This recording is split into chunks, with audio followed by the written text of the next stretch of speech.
애들 한 30명 정도 모여서 적자를 박아준다고 소문을 해가지고 16일까지 적자를 봤어요. 실행을 하면서 끝내자, 네이버에서는 끝내자 이거. 이거를 끝내자라고 결정을 보고 자리를 못했어요. 그래서 우리는 후보를 잘못 선정을 해서 밖에 안 된 거지. 이번에 후보를 잘 선정해가지고 이렇게 많은 친구들이 한 시간 넘게 대응을 해주셨는데 우리가 궁금했던 분들 많이 다시 한번 끝났습니다.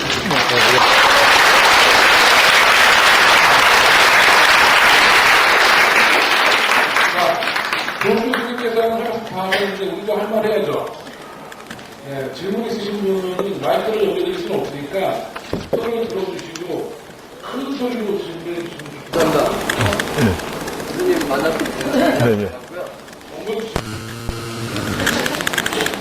그래서 말씀하신 것처럼 우리가 구체적인 것을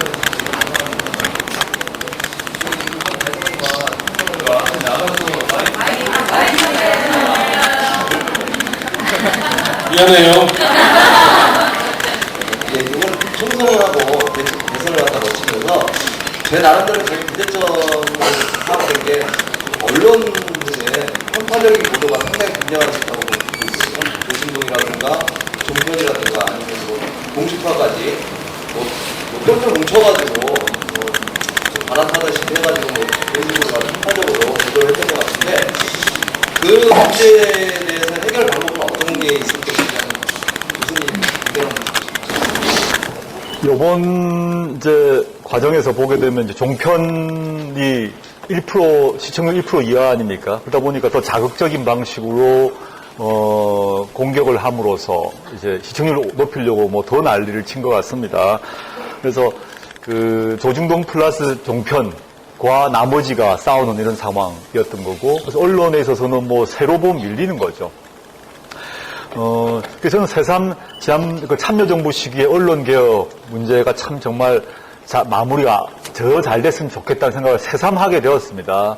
저는 뭐 언론의 자유를 보수 언론이라도 하더라도 당연히 존재이유가 있고, 존재해야죠. 그걸 뭐 없애버린다 이럴 수는 없는 거지만, 합법적으로 법치주의 원칙에 따라서 뭐 세금 문제라고 이건 정확히 집행할 수 있는 거거든요. 그리고 또 언론 시장 자체의 지형에 대해서 근데 뭐 자전거 주고 신문 보게 한다고 이건 다 금지해야 되는 거죠. 이런 것들이 더 철두철미하게 됐어야 된다는 생각을 회고적으로 해보면 하고 있고요. 근데 그건 지금 뭐 이명박 정부 때 그건 기대할 수 없는 거다. 근데 노무현 정부 때 참 그게 그 화두가 그 당시에 언론개혁 문제가 나왔던 이유를 새삼 생각합니다. 뭐 저도 사실은 뭐 그 지난 과정에서 뭐 동아일보 같은 경우는 제가 제 수업 학생들까지 인터뷰를 해가지고 저를 막 맹공을 하는 온갖 글들을 읽더라고요. 그래서 뭐 어쩔 수 없다 하고 넘어갔습니다만은 그 종편은 최근에 봤더니 5대 뭐 사람이 저를 3위에 넣었던가 5위에 넣었던가 종편 과정에서 정치권에 기생하는 뭐 이렇게 해가지고 1위를 표창원하고 저를 뭐 넣었더라고요. 그래서 뭐 온갖 방식으로 이제 과정에서 선거 끝나고 난 뒤에 반대 측을 희롱하고 야유하고 겁박하고 있다는 생각을 하고 있습니다. 이제 앞으로가 문제인 것 같습니다. 문제이고 지금 보면 언론에 대해서 국민방송 만들기 운동 등등 여러 가지 흐름이 있는 것 같아요. 한편으로 뭐 뉴스타파를 강화하는, 뉴스타파를 정례화하는 이런 게 있고, 뭐 국민방송을 어떻게 만들자, 협동조합을 만들자 하는 서너 가지 흐름이 있는데, 방송 만드는 거는 신문사 만드는 것보다 돈이 엄청나게 많이 듭니다. 그냥 한겨레 신문 만드는 것처럼 만들 수 있는 게 아니라 방송은 매우 돈이 많이 드는 걸 알고 있습니다. 제가 전문가들한테 물어봤더니 과거에 이제 기억하실지 모르겠습니다. R방송이라는 게 있었습니다. R방송. 좀 비슷한 성격이었는데 R방송을 시도했다가 R방송도 잘 안 된 경험이 한 번 있습니다. 저는 제가 방송 전문가가 전혀 아닙니다. 아니기 때문에 대체 언론 문제와 관련해서는 지금 당장 시작해왔던 뉴스타파가 있기 때문에 그걸 좀 강화하는 게 있을 것 같고, 또 새로운 대한방송을 준비하신 분들은 R방송, 그 당시 이사장이 백낙천 교수였던 것으로 기억이 나는데, 그 R방송의 경험들을 공부를 해봐야 되지 않을까 이런 생각을 하고 있습니다. 거기 하나 이제 방송을 만드는 문제가 그런 게 있고, 지금 근데 갑자기 방송이 갑자기 만들어지지 않을 거 아닙니까? 돈이 한두 푼 드는 것도 아니고. 한다면 저는 그 SNS 문제에 있어서 SNS를 강화하는 것이 매우 중요하다. 우리 주변에서 많은 사람들이 SNS는 쉽게 쓸 수 있는 1인 미디어일 수 있기 때문에 SNS를 가능한 많이 쓰게 하고, 특히 지금 이 서울 수도권 지역은 SNS를 많이 씁니다. 근데 지방 가보시면, 지역에 가게 되면 젊은이 같은 경우도 트위터나 페이스북 안 하는 사람이 매우 많습니다. 정말 다릅니다. 이게 그전에 이번에 수도권 중심의 사고를 좀 벗어나야 되는데 이 SNS를 안 하는 사람이 매우 많습니다. 이걸 좀 어떻게 지방으로까지 쭉 확산할 것인가, 이런 것들을 일단 여기 계신 분이라도 지방에 있는 친구들 권유하고 이거 한번 팔로워 해봐라 한다거나 이걸 한번 보라거나 이런 것들에서부터 작게 한번 시작해보면 어떨까. 누구나 차용할 수 있는 거죠. 물론 이제 보수 진영은 그 복지 문제를 가볍게 보는 경향이 있는 건 사실입니다. 근데 시대 정신이나 국민의 여론이 달라지면 채택을 합니다. 아까 우리나라에서도 노태우 정부가 의료보험, 국민연금을 했다니까요. 독일 같은 경우는 비스마르크, 철혈 재상이죠. 그 사람이 그 복지국가 틀을 또 만들기도 합니다. 그 점에서 진보는 보수, 진보는 복지, 이쪽은 반복지, 이렇게 딱 정식할 수 없다. 시대 정신 자체가 바뀌면 보수도 그 보수 진영도 복지를 채택한다라고 봅니다. 그런데 제가 그 과거 선거 과정이나 그 이전에도 이제 얘기를 했던 건데, 보수 진영에서 가장 특히 한국의 보수 진영이 복지를 얘기해도 못하는 게 있다. 한국의 보수 진영의 복지의 핵심은 뭐냐면 노동 없는 복지입니다. 노동 없는 복지. 좀 추상적입니다만, 우리는 진보 진영은 노동 있는 복지로 가야 된다는 것인데, 노동의 문제와 결합되지 않고 복지를 강화하는 이런 경향으로 대부분 가는 것 같습니다. 복지가 합의되기 전까지는 복지 한다 안 한다고 하다가, 과거 무상급식 얘기할 때 무상급식은 빨갱이라고 그랬거든요. 그러니까 자꾸 선거에서 잃잖아요. 그러니까 무상급식을 하게 됩니다. 이제 복지를 채택하게 되는 거죠. 경제민주화 빨갱이다 하다가도 김종인 씨가 경제민주화 해야 된다고 하고 경제민주화를 채택하면서 복지를 채택합니다. 노동의 문제는 대부분 못하게 됩니다. 즉 노동의 강화라는 것은 일자리 문제, 아까 얘기했던 비정규직 문제, 그 다음에 해고 문제, 이런 문제에 대해서 어떻게 할 것인가가 그 보수 진영이 제일 취약한 부분이 될 것이다 라고 보고 있고, 향후에 물론 두고 봐야겠습니다만 향후 우리 앞으로 5년간 일하는 사람들의 상황이 어떻게 바뀔 것인가를 지켜봐야 될 거다. 그는 이미 일하고 있는 사람의 그 일자리 문제가 어떻게 될 것인가의 문제도 있습니다만은, 있는 일자리 말고 일자리를 새롭게 만드는 문제와 관련도 있습니다. 그건 노동시간 문제가 직결되는 거거든요. 노동시간을 줄일 것인가, 줄이면 우리가 늘어날 수 있지 않습니까? 그럼 노동시간이 줄어들게 되면 복지가 여유가 생길 수 있죠. 저녁이 있는 삶이 가능하죠.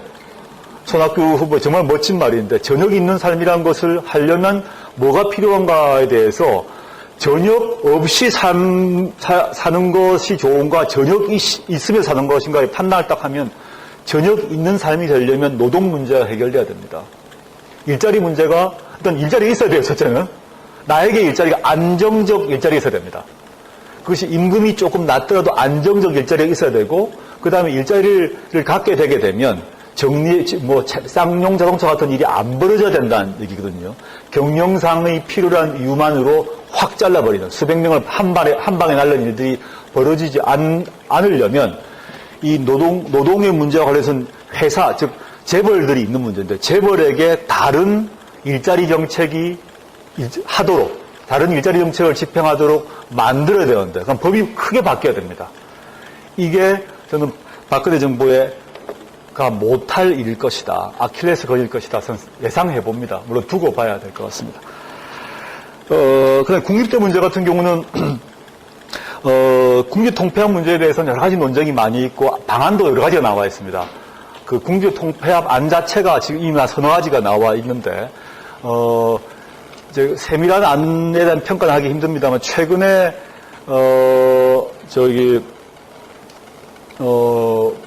광대현 교육감, 서울시 교육감 시기에 그 정책특보도 했던 이범 씨가 쓴 최근 칼럼이 하나 있습니다. 한겨레 신문에 보시면 국립대 통폐합 문제에 대해서 어떤 점이 부족한 점이 있다, 이렇게 보완점을 쓴 거 있는데 한번 찾아보시면 좋겠고요. 저는 이것도 한번 확인해 봐야 되는데, 박근혜 후보의 공약에 들어갔는지 안 들어갔는지 모르겠는데, 선거 과정에서 서울대 일부를 또는 전체를 세종시로 옮기겠다 이런 공약을 하다가 흐지부지하고 되는데 마지막 마무리를 제가 못 봤습니다. 저는 이제 국립대를 통폐합하는 문제를 지방 국립대를 강화하지 않고 통폐합하게 되면 서울 지역 사립대만 좋아할 일이 발생한다 생각합니다. 그래서 전국의 국립대가 중급대학으로 떨어지고 전체적으로 그 다음에 서울의 사립대는 등록금을 높이면서 학생들이 입시 경쟁이 절로 가는, 즉 미국에서는 하버드, 예일이 모두 사립대 아닙니까? UC 계열이라 그러면 이제 주립대는 공립인데 랭킹이 확 바뀌어 버리거든요. 이런 모습은 안 일어나야 되는 거죠. 적어도.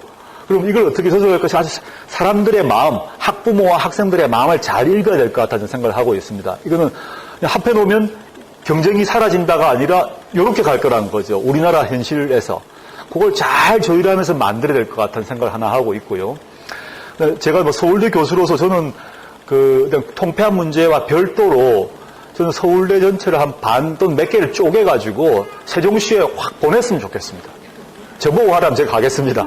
법대 가라면 갈 건데, 제가 결정한 사안은 아닙니다만은 서울대란 자체가 너무 크기 때문에, 저는 서울대를 크게 예를 들면 문과와 이과로 확 나눠서 두 개의 다른 대학으로 만들어서 하나를 세종시에 보내버리거나 또는 대학과 대학을 확 나눠서 대학원을 완전히 분리시켜버리거나 이런 식으로 해서 서울대 자체가 갖고 있는 서열의 문제를 줄이려면 이걸 무조건 큰 권력은 쪼개야 됩니다.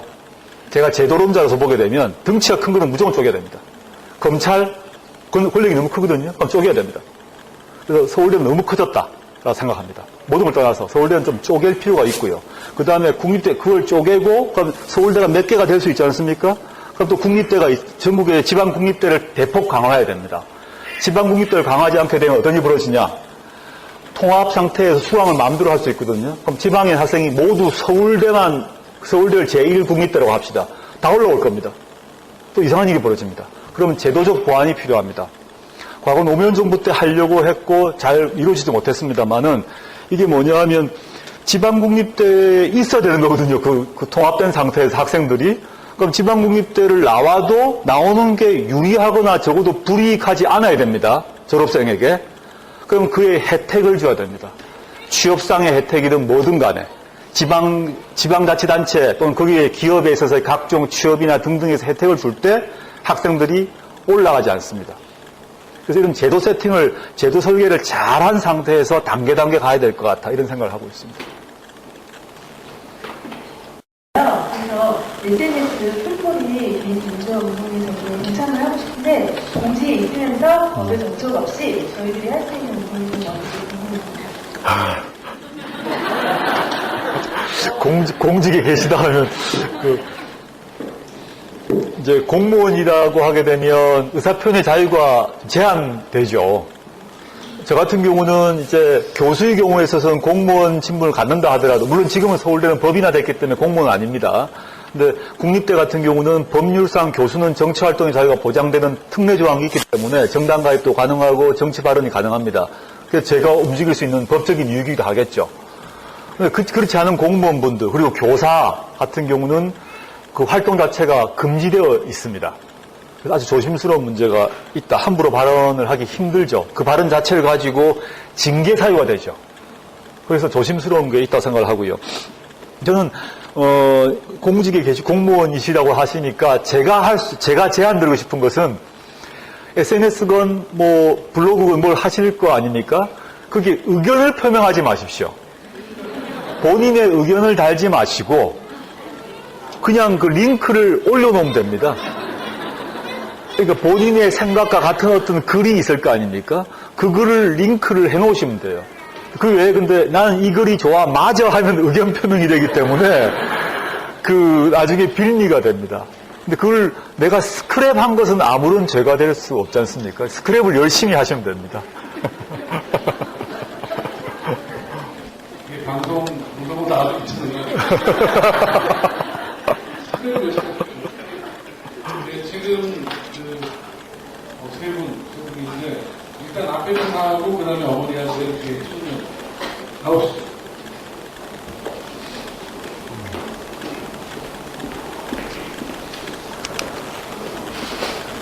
네, 교수님 반갑습니다. 네. 역사를 살고 있는 시민 김영대라고 합니다.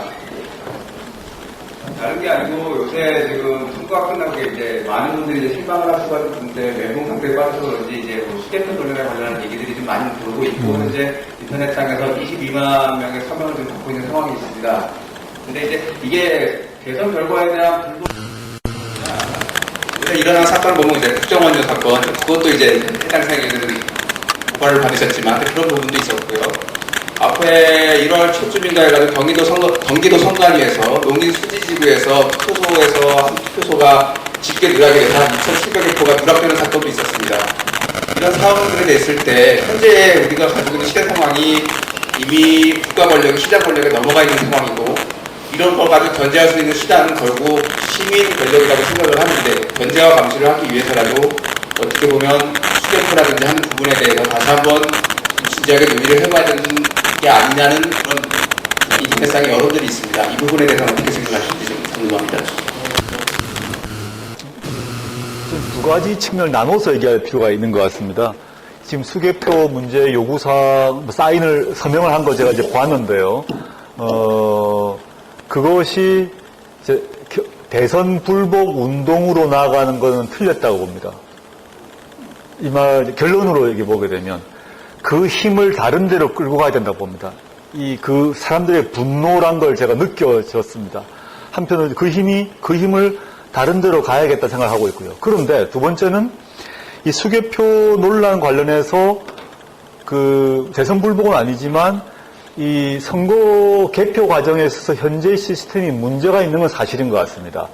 대선 불복과 관계없이 어떤 방식으로 검표 방법이 옳은가에 대해서 기존 방식은 좀 문제가 있는 것 같다고 생각을 해요. 그래서 그걸 어떻게 바꿀 것인가에 대한 얘기는 좀 해봐야 될 것 같은 생각이 들었습니다. 그래서 뭐 최근에 문재인 후보 같은 경우도 어떻게 말씀하셨는지 상세한 얘기는 잘 못 봤습니다. 짧게 나온 글만 봤습니다만은 뭐 대선 불복 문제는 아닌 것 같다 이런 얘기를 하신 것 같은데 그 점에 공감하면서 그러니까 뭐 앞으로 아까 실제 선거 과정 자체가 이런 것 같아요. 이제 그 체육관에 모여서 다 이렇게 하지 않습니까? 그거는 다 수개표를 하고 사람들이 보고 하죠. 말다시피 다 감시도 하고 열어봅니다. 양쪽에 참관인도 오고. 근데 절차적으로 보니까 그게 끝나고 난 뒤에 선관위로 이게 옮겨지죠. 이렇게 옮겨진데 선관위에서 할 때는 감시 조치 이 체제가 없는 것 같아요. 그리고 이제 그렇다면 이런 과정에서 어떻게 이런 불공정 시비나 이런 문제가 되지 않도록 검표 과정을 강화할 것인가 얘기는 여야가 충분히 합의할 수 있는 사안 같아. 서로에게 합의할 수 있는 사항이기 때문에 그건 바꿀 수 있지 않을까 생각하고 있습니다. 그 정도 말씀드리겠습니다. 오늘 나올 수 있겠어요? 열심히 나오십니다. 박수 한번 쳐주시죠. 반갑습니다. 저는 서울 노원에서 왔고요. 예. 그때 중간을 조금 넘어서 해피입니다. 제가 여쭙고 싶은 거는요. 교수님께서 법을 전공하셔서 교수님이 계시잖아요. 근데 지금 공직선거법 168조 2항인가 거기서는 수개표를 원칙으로 하고 있고 전자개표는 보조수단으로 하고 있잖아요. 그런데 지금 수개표를 계속 요구하고 있는데 그걸 민주당에서 받아들이지 않고 이게 이루어지지 않고 있단 말이에요. 그러면 선거법 위반인 거죠.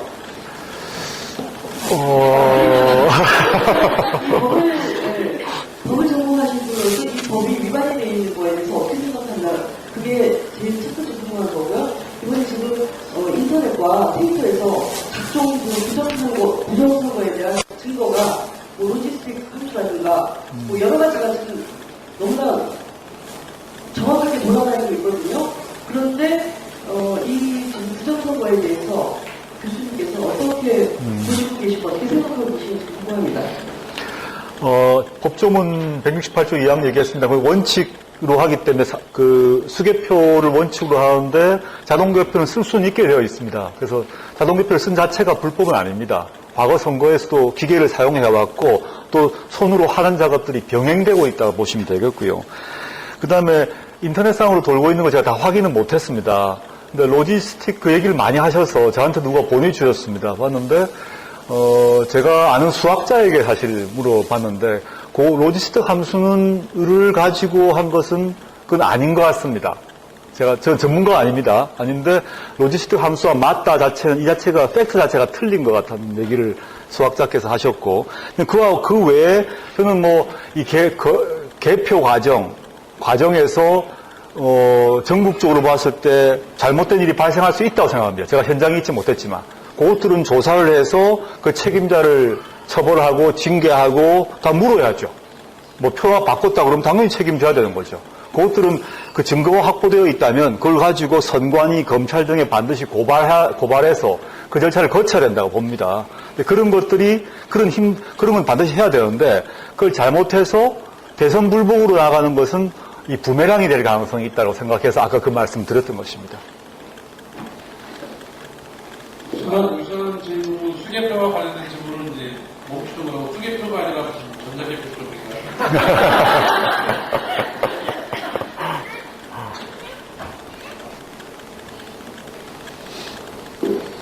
안녕하세요. 저는 올해 수능을 한참 보려고 했다가 대선 결과를 보고 좀 마음이 무거워지 대학생이 됐거든요. 대선 정부 때 참 많이 나왔던 말이 합리적 보수라는 말이 많이 나왔는데 그 말이 다소 추상적인 것 같은데 합리적 보수와 합리적 진보란 무엇이고 또 진정한 보수나 진보라면 가져야 할 자세가 무엇인지 궁금해서 나왔습니다. 합리적 반대는 비합리적 아니겠습니까? 그 비합리란 말은 사실관계를 인정하지 않는다라는 것이고 자신의 이데올로기에 기초해서 사실관계 자체를 인정하지 않거나 부인하거나 왜곡한다 이런 말을 했죠. 합리적 보수의 목소리는 저는 뭐 표창원 교수가 한 말로 표창원 교수를 보시면 된다 봅니다. 표창원 교수 사적으로는 저하고 이제 뭐 학회도 같이 잘 아는 분인데 이분이 평생을 자신의 경찰로서 살아온 사람입니다. 어린 시절에 84학번, 84년, 85년에 경찰대학에 들어가서 입직을 해서 소대장하고 중대장하고 대모로 진압하고 다 이렇게 경찰로 살아온 사람이거든요. 근데 이걸 친북 좌빨 이런 얘기 하는 건 진짜 안 된다라는 거죠. 그런 말을 하는 게 전 합리적 보수라고 보고요. 우리 사회에서 합리적 보수가 그렇게 많지는 않은 것 같아. 특히 이제 이름이 있는 정치인 중에서는 많지는 않은 것 같습니다만은 다행히 표창원 교수가 저는 보수를 살린 것 같아 생각을 합니다. 합리성을 살린 거죠. 그런 분들이 좀 많아졌으면 좋겠다 생각하고 있고요. 진보 쪽도 마찬가지일 수 있겠습니다. 그러니까 자신이 아까 얘기했습니다만 진보 보수를 떠나서 팩트는 팩트인 게 있습니다. 사실은 사실인 게 있다는 겁니다. 그건 일단 인정하고, 그리고 상대방이 잘한 것은 일단 인정해 주는 게 있는 것. 그리고 난 뒤에 이제 경쟁하는, 요런 게 이제 합리적 보수와 진보의 경쟁이라고 하겠죠. 근데 이 경쟁이 격화되게 되면 양쪽 모두 비합리적으로 됩니다. 경향적으로. 우리 모두가. 이 전투 과정에 가게 되면 전투 전에는 약간 합리성이 유지되다가 전투로 들어가게 되면 이제 등에서 칼을 찌르려고 하겠지 않겠습니까? 닌자도 보내고, 이런 거죠. 그럼 온갖 이상한 소리도 하고, 이런 일이 벌어지는데, 중심들을 잘 잡아 나가는 것, 합리적이란 말은, 팩트를 인정하는 것, 그리고 보통 사람들의 상식에 벗어나지 않으면서 중심을 잘 잡는 것, 이런 것이 아마 합리가 아닐까 하는 생각을 해봅니다. 그 정도 답드리겠습니다. 안녕하세요. 저는 약간 47세. 예, 김달수입니다. 여기 일산 서구 도의원인데, 이제 지방 의원을 하다 보니까 교수님께서 말씀하신 밑으로 내려가야 된다. 지방자치를 강화해야 된다. 실수를 강화해야 된다는 말을 잘 들었습니다. 근데 어쨌든 사람이 하는 거 아닙니까, 이것도? 근데 어쨌든 우리 사회에 이런 인간다움에 대한 부름이 약화되고 사라지고 없어지면 어쨌든 문화와 교양과 그런 것이 위축되고 또 복지 문제, 민주주의 차, 인간다움에 대한 물음부터 나왔으면 좋겠는데 그런 확실한 가치와 철학을 가지고 있는 분들이 이제 저는 정치를 해야 되고 그래야 된다고 생각합니다. 그 중에서도 특별히 지방자치에 그런 좀 인재분들이 나오셔서 정치를 해야 된다고 보는데 경기 도민으로서 조국 교수님 같은 분이 어디서 나오는 거 아니에요? 어차피 여기서 욕먹고 저기서 욕먹고 정치한다고 욕먹고 안 한다고 욕먹고 그럴 바에는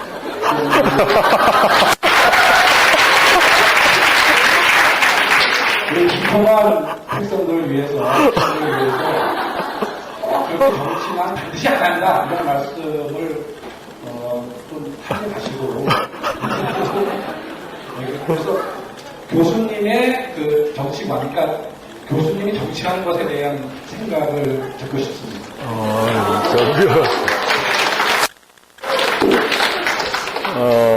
일단 제 얘기 전에 하나 제 밑으로 가야 된다는 얘기를 말씀드렸습니다만은 저는 이번 지난 대선 시기에 48%의 힘이라는 것은 만만한 힘이 아니라고 봅니다. 이 48%의 그걸 만들기 위해서 뛰었던 수많은 사람들이 있을 건데 그분들이 14년에 시도의원 선거로 대거 나갔으면 좋겠습니다. 그 젊은이들 저는 20대 시도의원 시의원 나올 수 있다고 봅니다. 저는 민주당에서 야당에서 그 대선 과정에서 정말 열심히 뛰었던 분들을 쭉 배치했으면 좋겠습니다. 전국적으로 도의원 시의원으로 나가서 그 힘들을 거기서 좀 이거 한국 사람들이 또 뭐 이렇게 눈이 높아서 그런지 모르겠지만 나는 국회의원급이야 이런 거 안 된다고 생각합니다. 정치 과정에 관심이 있는 분들 같은 경우, 특히 젊은이들 같은 경우는 특히 시의원, 도의원에 한번 도전해보고 그 관심 가지시는 게 참 좋겠다 이런 생각을 하고 있고, 서울시장 선거, 시장만이 있는 게 아니거든요. 도지사만 있는 게 아니기 때문에 그런 거에 좀 많이 관심 가지시고 했으면 좋겠다 생각을 하고 있고, 김다수 의원님께서 뭐 저에 대한 얘기 하셨습니다만은, 제가 이제 아까 뭐 농반 진반으로 하였습니다만 제가 정치활동을 하면 정치활동 한다고 욕을 하고 반대로 하게 되면 이제 아예 교수를 그만두고 정치하라고 또 한쪽은 얘기를 합니다. 똑같은 신문에서 조중동에서 왔다 갔다 해서 제 친구가 자 그러면 확 한다 그래버려라. 정치활동한다고 폴리페스로가 막 욕을 하니까 그럼 너 진짜 할 거야 이렇게 한번 말을 하라고 하던데 이런 것 같습니다. 제가 이제 정치활동을 하고 있죠. 하고 앞으로도 정치 관련 일을 할 수밖에 없을 거라고 생각이 드는데 저는 정치인으로 훈련된 사람은 아닙니다. 제가 이제 강연도 하고 사람도 만납니다만은 김 의원님이나 여러분처럼 애초부터 정치활동을 하겠다고 훈련하려면 그때부터 훈련 과정이 필요하거든요. 그런 거 없이 저는 이제 그런 활동 없이 다른 방식으로 정치적 인물이 됐죠. 정책 인물이 됐으면 제가 정치인은 아닌 상태에서 중간적 상태에 있는 것 같습니다. 제가 저는 냉정히 이런 말씀드리겠습니다. 우리 사회에서 정치인이 된다 또는 뭐 대선이든 총선이든 과정에서 변화를 일으키려면 이 선거 과정, 선거라는 정치 과정을 겪은 사람만을 믿어야 된다고 생각합니다. 저 같은 사람보다. 그 과정을 겪은 사람만이 진짜 힘이라고 봅니다. 이건 농담이 아닙니다. 그 과정을 정말 겪을 때만 겪는 사람만이 그 전체 이 동학과 힘과 그걸 알 수 있다고 봅니다. 저도 관련하고 있으면 제가 후보로 나간 건 아니지 않습니까? 그것을 할 수 있는 사람, 그걸 하려고 하는 의지가 있는 사람, 그것을 위해서 훈련된 사람들이 많아져야 되는데, 저는 적어도 지금 아무리 봐도 그렇게 자라오지 않았어요. 교수로서 자라왔기 때문에, 물론 최근에 3번의 선거에 관련하면서 뭐 정치 근육이 생겼다면 생겼겠습니다만은 그렇게 지금도 일상생활에 있어서는 뭐 가르치고 논문 수고가 주된 업이거든요. 그러니까 언론에서는 제가 정치 발언이 주지만 학교에서는 사실 학교 일이 주가 아니겠습니까? 그러면 그것 때문에 사실 쉽지 않은 것 같다라는 생각을 좀 하고 있고요. 제가 선거 끝나고 이제 끝나고 난 뒤에 문재인 후보님을 여러 공적으로 이제 자리에서 만났습니다. 도와준 분들, 찬조 연설했던 분들 다 모여서 식사를 한번 하셔서 밥을 먹었는데, 그때 어떤 분이 질문을 하셨어요, 후보한테 어떤 얘기냐면, 과거에 양산 재보궐선거가 있었습니다. 옛날에. 지난 총선 말고요. 그 전에 양산 재보궐선거가 있었는데 문재인 후보가 그 경남 양산에 살고 있었거든요. 그 당시 사람들이 양산 재보궐선거에 나가라고 했습니다. 근데 문 후보가 안 나갔습니다, 당시에. 그 얘기를 물어봤습니다. 그랬더니 문 후보께서 말씀하시기를 그때 나갔었어야 됐다는 생각을 말씀을 하더라고요. 그 이유가 뭐냐 하면 이 과정을 본인도 지난 총선 때 처음 겪은 거죠. 본인으로서 수많은 비서실장도 했고 많은 일을 했지만 실제 후보로서의 과정을 겪은 것은 자신의 총선에서 처음이었던 겁니다. 그 점에 신참이었던 거죠. 안철수 후보는 한 번도 안 해보셨 셈인 거고요. 그 상대방인 박근혜 씨는 선거란 선거는 다 해본 거죠. 그래서 이제 안철수다 문재인이다 이런 문제가 아니라 이런 정치란 선거 과정에서 훈련되고 단련된 사람이 너무너무 소중한 사람이 되게 됩니다. 저보다는 그런 사람들을 소중히 생각하고 저는 그런 사람을 밀어주고 지지할 생각을 갖고 있습니다. 그렇게 답을 대신하겠습니다.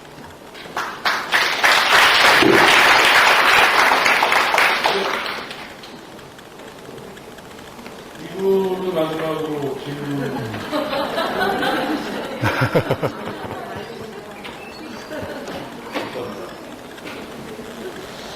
다른 분께 기회를 드리고 싶지만 그 질문이 안 나올 것 같아서 질문을 좀 알아봤습니다. 저는 최창이라고 하고요. 현재 경기도 교육의원 일을 하고 있습니다.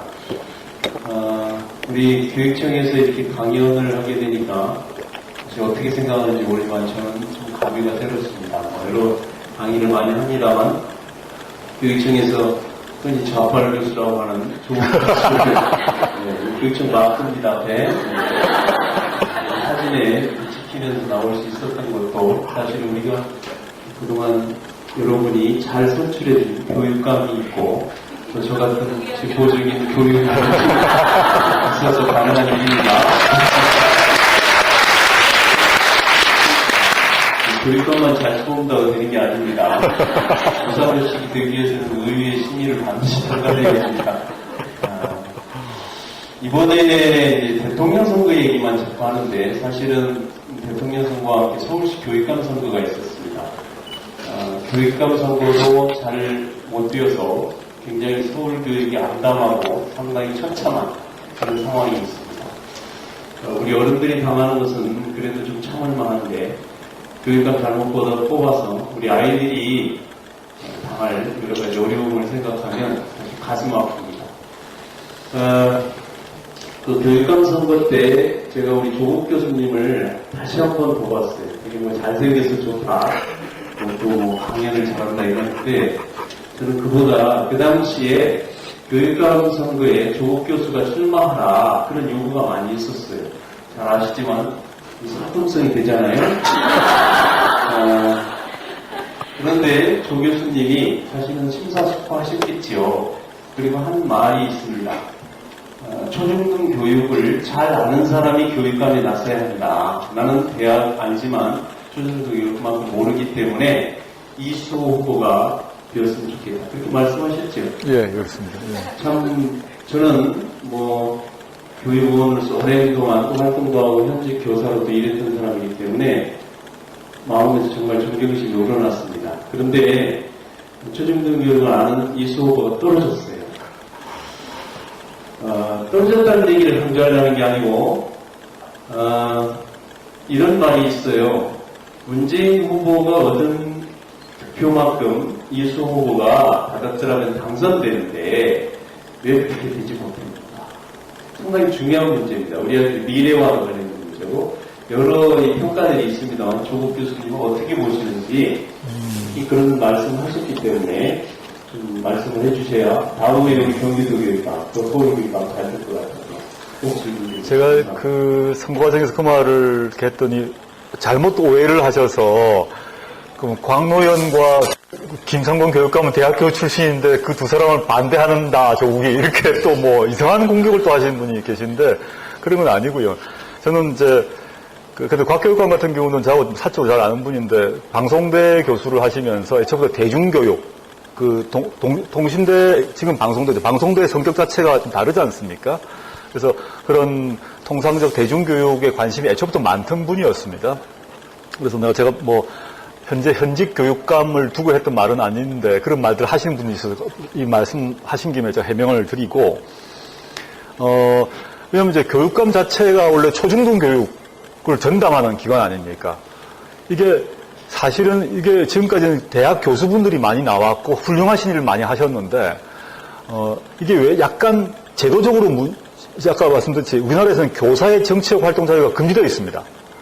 OECD의 모든 국가에서는 교사의 정치 활동이 다 자유입니다. 그 말은 수업 시간에 마음대로 정치 선동하기 자유라는 게 아니라 수업과 별도로 수업은 수업이고 학교를 떠나서는 정치 활동을 할 수 있다는 게 당연한 것으로 되어 있는데 우리가 금지시켜 놨거든요. 그 경우는 당연히 교육 문제를, 초중등 교육 문제를 초중등 교사가 제일 잘하니까 그분들이 하시죠. 우리는 금지시켜 놨으니까 그 교사분들은 못하니까 교수가 자유로우니까 연대를 해서 교수가 많이 나가셨어요, 지금까지.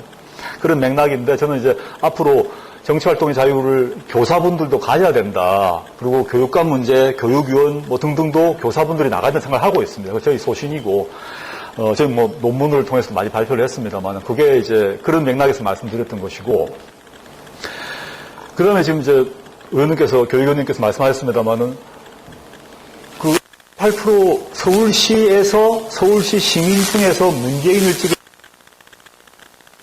이수호를 찍었으면 됐죠. 안 됐거든요. 안 찍었다는 거죠. 이 이유는 분석을 많이 해봐야 될 것 같은데요. 제가 사실 또 그 문제, 교육감 문제에 대해서 투표를 자세히 보지 않았습니다만은, 법적으로 광노의 교육감의 사후 매수죄에 대한 법적인 분석, 이게 위헌인가 아닌가, 지금 위헌 의견도 많이 나왔지 않습니까? 옳으냐, 그르냐, 선이냐, 이런 법적인 분석은 법률가들이 할 수 있습니다.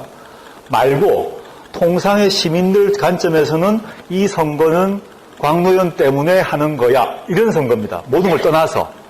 애초부터 사람들은 이 선거는 곽 때문에 한 번 더 하는 거네?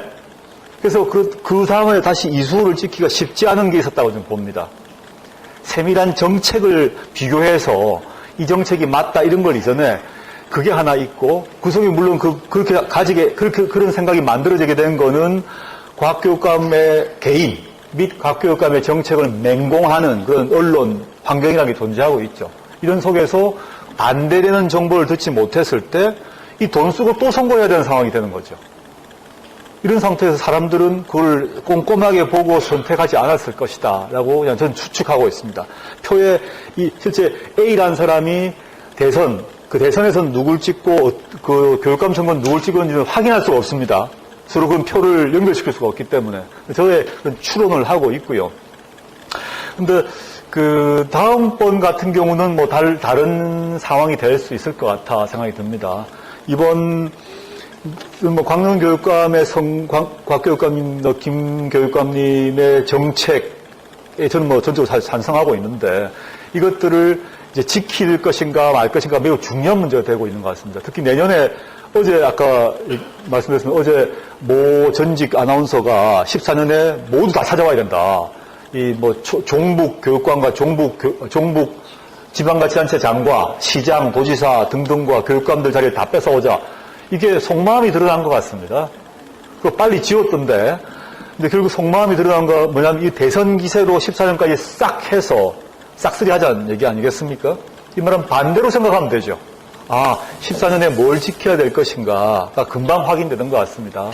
이 흐름이 쉽지는 않을 거다, 만만치 않을 것 같습니다만은 이걸 지켜내는 게 중요하고, 저는 이 교육 문제와 관련해서 서울시와 경기도 그리고 이제 전북, 광주 등에서 시도했던 여러 가지 실험, 혁신학교든 등등 문제 같은 경우는 사실은 저 생각으로는 진보 보수의 문제가 사실 아직은 아니라고 사실 생각하고 있어요. 이게 학생들의 교육을 어떻게 할 것인가가 그래서 광노현 교육감 내에서 진보 정책을 학생들에게 가르치지 않지 않습니까? 학습 환경과 이걸 어떻게 바꿀 것인가인데 이걸 이데올로기 용서로 바꿔서 뒤집었거든요. 이거를 저는 모범을 보여줘야 된다고 생각하고 있고요.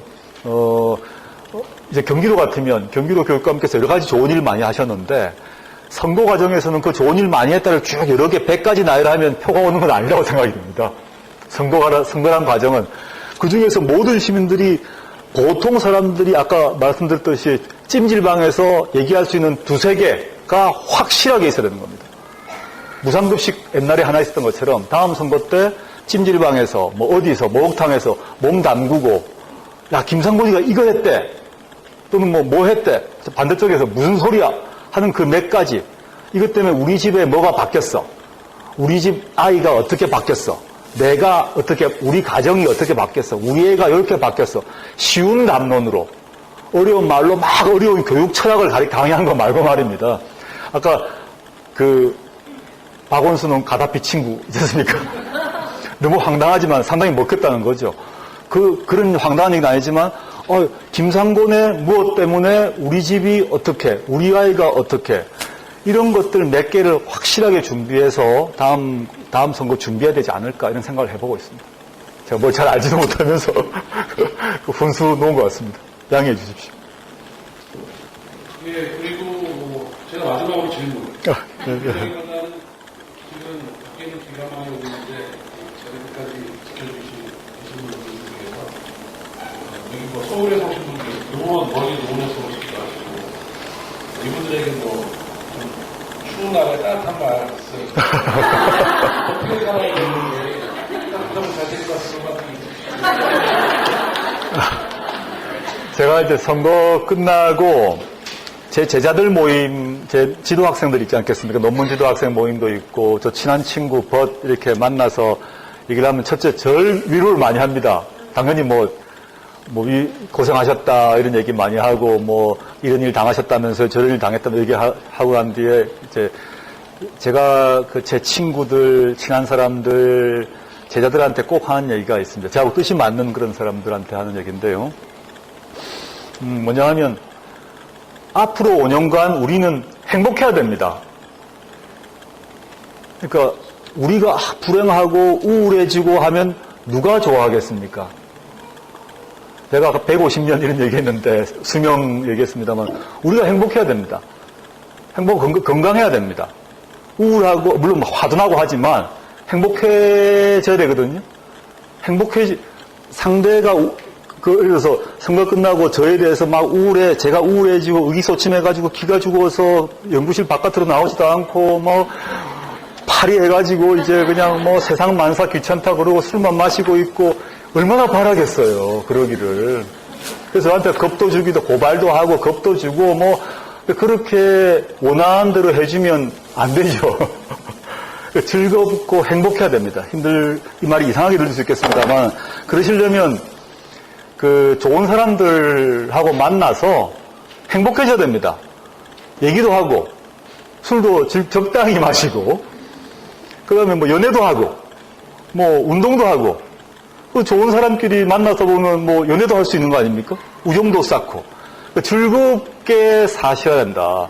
멘붕 얘기 그만하시고, 힐링 얘기도 별로 하지 마십시오. 그냥 주위에 있는 사람이 너무 소중하다. 전 이런 상황에서 여기 모인 사람이 제일 소중합니다 생각합니다. 저도 제 주위에 저하고 친한 친구나 제자나 제가 이런 상황에서도 이제 선거에 이기고 나면 박수 치고 선거 치고 나면 야 쟤 선거 졌어 하고 저희 학교 같은 경우는 저희 학교가 별로 보수적인 분위기입니다. 90% 이상은 저를 안 좋아하실 겁니다. 추측컨대 우리 교수님들 중에서. 그리고 야, 저 까불더니 저러고 봐. 이러실 거 아닙니까? 그럼 일부러 저 모임에 더 나갑니다. 공식 회의에 꼭 나갑니다. 나가서 막 웃고, 악수하고, 일부러 그럽니다. 제가 일부러. 모든 학교 전체 공식 모임에 제가 안 나가는 게 아니라 일부러 나간다는 겁니다. 학장님도 인사드리고, 총장님하고 악수하고. 그래서 이제 즐거워져야 되고, 회사에서건 직장에서건 학교에서건 이렇게 멘붕 상태 있지 마시고, 일부러 즐거워하시고, 즐거워하면 마음이 좀 긍정적이 되고 활발해지고 당당해질 수 있는 것 같습니다. 물론 기분 나쁜 건 있죠. 근데 혼자 하게 되면 돌을 닦듯이 한다고 즐거워지지 않더라고요. 아는 사람끼리 만나시고, 가볍게 술 드시고, 친교 나누시고, 연애하시고, 운동하시고, 그게 살 길이다 생각합니다.